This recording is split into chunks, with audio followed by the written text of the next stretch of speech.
It's November 29, 1943, and in the tail of the B-17, Rikki Tikki Tavi sits tail gunner Eugene Moran. More than 300 flying fortresses push through the freezing air toward Bremen, one of the most heavily defended industrial cities in Germany. With barely 10 minutes to target, tension spreads through every intercom line as each man watches the sky, waiting for the moment they all know is coming, and then it hits. Bandits, 12 o'clock high. German pilots dive straight toward the formation. They know a frontal attack limits the angles from the top turret and the ball turret, and they come prepared. A staff full of Bf-110s races in, armed with a new and terrifying weapon, 21-centimeter mortar rockets. A barrage of white smoke projectiles cuts through the sky and streaks directly toward the bomber boxes. In the cockpit, 21-year-old First Lieutenant Linwood Langley barely has time to react before a rocket tears past the canopy, almost close enough to touch. "Did you see that?" echoes through the intercom, followed immediately by a grim update. "Tail to crew. One Ford is down." The rockets hit first, then the guns. The 110s roar past, and Navigator Jesse Orson leans into the cheek gun, squeezing off bursts as they streak by. "Get them, Gene," he shouts, and in the tail, Gene Moran is already firing. The German fighters peel away in pairs, but new dots appear in the distance. More enemy aircraft, Bf-109s and FW-190s, the feared butcher birds closing fast. Bandits, 5 o'clock high. Suddenly the sky becomes pure mayhem. Tracer fire crisscrosses the freezing air, and the intercom becomes a frenzy of callouts. 3 o'clock level, 12 o'clock high. "I got one. Watch for flak."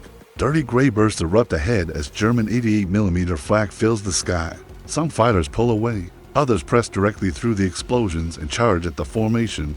Bombers are hit. Some drop out of formation trailing smoke. Others spiral downward in flames. Gene can only watch them fall. Inside Rikki Tikki Tavi, the crew braces as Langley calls, "Curtis, you ready?" The bombardier answers, bomb bay doors opening. A moment later, the stressed voice of a gunner breaks in. "Just drop the damn bombs, will you?" The lead aircraft finally releases its payload, and Curtis sends the bombs plunging toward Bremen. Bombs away. The fortress jolts upward, lighter now, and Langley turns the battered aircraft toward home as the flak gradually fades behind them. A wave of relief flows through the crew. "Navigator, okay? Ball turret, okay? Some holes in the wings, but we're fine." The engines hum steadily, and the men finally allow themselves to believe it. "We're gonna make it." But the sky has other plans. Bandits, they're back. A new swarm dives from above, bigger, faster, angrier. "Get to the guns," someone shouts as the formation erupts again in fire and smoke. Fortresses are torn from the sky, falling like burning anvils. But there's no time to watch. Gene is locked onto targets flashing past him, an FW-190, then a 109, then another, but he can't tell if he hits any. All he can do is keep firing. Then something feels wrong. The plane is slipping. Slowly at first, then faster. Gene looks left and right. No smoke, no flames, but they're falling behind. A single fortress outside the formation is a dead man's ride. "Pilot, what's going on?" No answer. The gap widens. Finally, someone calls over the intercom. No one can tell who. "We're being pushed out." The Rikki Tikki Tavi becomes prey.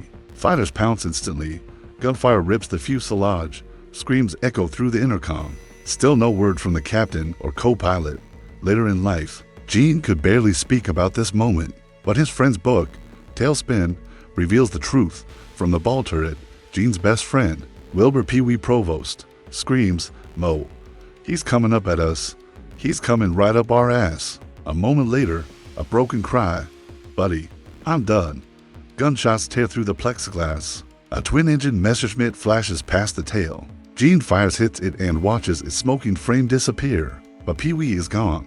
Then a lone Bf-109 pulls up beside the shattered tail. Gene tries to swing the guns, but the German pilot stays just beyond the firing arc. The two lock eyes. The German gestures, first pointing at Gene, then toward the ground, again and again. It hits Gene. He's telling him to bail. A chance, maybe the only one.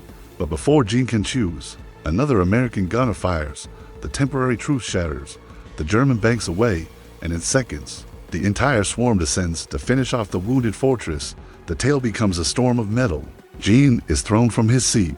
He crawls back, tries to fire, but both guns are jammed. With bloodied and broken arms, He works one gun free just as another burst tears into him, rounds hitting his arms, breaking ribs, ripping into the tail around him.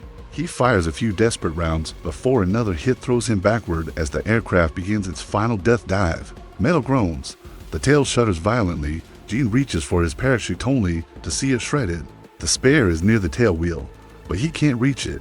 The fuselage cracks open. The sky flashes beneath him. The tail separates, and Gene remains trapped inside, far forward. In the nose section, Jesse Orson and Donald Curtis are still fighting. Bullets punch through the plexiglass, striking Curtis and throwing him into Orson. The nose shears away.